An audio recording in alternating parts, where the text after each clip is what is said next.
नमस्कार दोस्तों, आप सबका अपने YouTube चैनल पर स्वागत है। आज हम चैत्र मास में आने वाली एक कामदा एकादशी के बारे में बात करेंगे। क्या आप जानते हैं कि एक ऐसा व्रत भी है जो बड़े से बड़े पाप को मिटा सकता है? एक ऐसा व्रत जिसने एक शापित नाग को फिर से मनुष्य बना दिया। आज हम जानेंगे कामदा एकादशी की चमत्कारी कथा। धर्मराज युधिष्ठिर कहने लगे, हे भगवान, मैं आपको कोटि कोटि नमस्कार करता हूँ। अब आप कृपा करके चैत्र शुक्ल एकादशी का महात्म्य कहिए। श्री कृष्ण कहने लगे कि हे धर्मराज, यही प्रश्न एक समय राजा दिलीप ने गुरु वशिष्ठ जी से किया था और समाधान उन्होंने किया। वे सब मैं तुमसे कहता हूँ। प्राचीन काल में भोगीपुर नामक एक नगर था। जब वहाँ पर अनेक ऐश्वर्यों से युक्त पुंडरीक नाम का एक राजा राज्य करता था। भोगीपुर नगर में एक अनेक अप्सरा, किन्नर, गंधर्व वास करते थे। उनमें से एक जगह ललिता और ललित नाम के दो स्त्री पुरुष अत्यंत वैभवशाली नगर में निवास करते थे। उन दोनों में अत्यंत स्नेह था, यहाँ तक कि अलग अलग हो जाने पर भी दोनों व्याकुल हो जाते थे।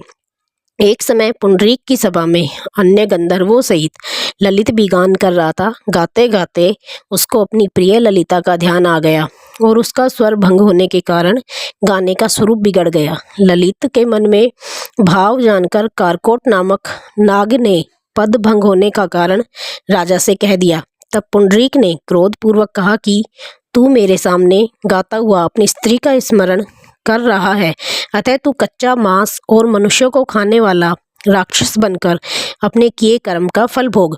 पुंडरीक के श्राप से ललित उसी क्षण महाकाय विशाल राक्षस हो गया। उसका मुख अत्यंत भयंकर, नेत्र सूर्य चंद्रमा की तरह प्रदीप्त तथा मुख से अग्नि निकलने लगी। उसकी नाक पर्वत की कंदरा के समान विशाल हो गई और गर्दन पर्वत के समान लगने लगी। सिर के बाल पर्वतों पर खड़े वृक्षों के समान लगने लगे तथा भुजाएं अत्यंत लंबी हो गई।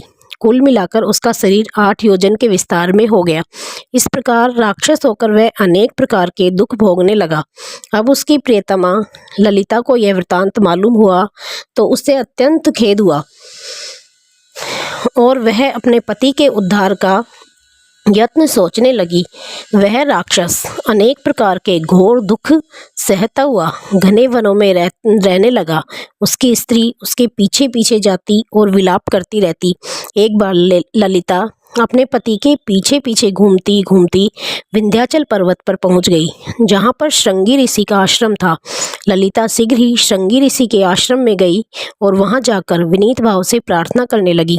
उसे देखकर श्रृंगी ऋषि बोले कि हे सुभगे, तुम कौन हो और यहाँ किस लिए आई हो? ललिता बोली, हे मुने, मेरा नाम ललिता है। मेरा पति राजा पुंडरीक के श्राप से विशालकाय राक्षस हो गया है। इसका मुझको महान दुख है। उसके उद्धार का कोई उपाय बतलाइए। श्रृंगी ऋषि बोले, हे गंधर्व कन्या, अब चैत्र शुक्ल एकादशी आने वाली है, जिसका नाम कामदा एकादशी है। इसका व्रत करने से मनुष्य के सब कार्य सिद्ध होते हैं। यदि तू कामदा एकादशी का व्रत कर उसके इस पुण्य का फल अपने पति को दे दे तो वह शीघ्र ही राक्षस योनि से मुक्त हो जाएगा और राजा का श्राप भी अवश्य शांत हो जाएगा।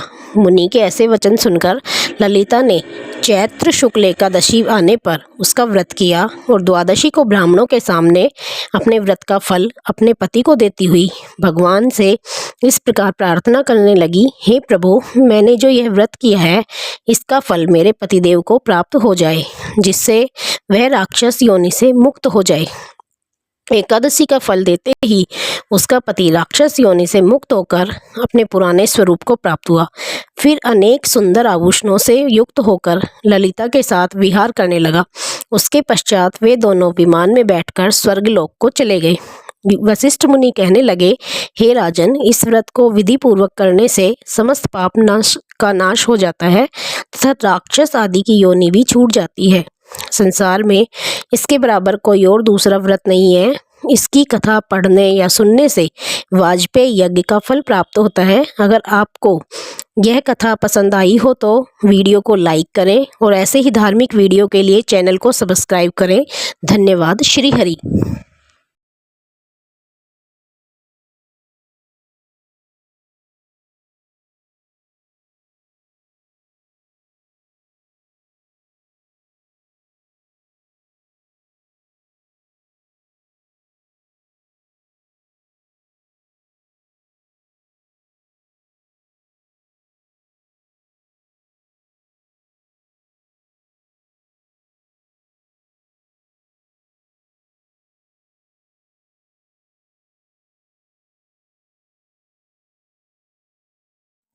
अगर आपको यह कथा पसंद आई हो तो वीडियो को लाइक करें और ऐसे ही धार्मिक वीडियोज़ के लिए चैनल को सब्सक्राइब करें। श्री हरि। धन्यवाद।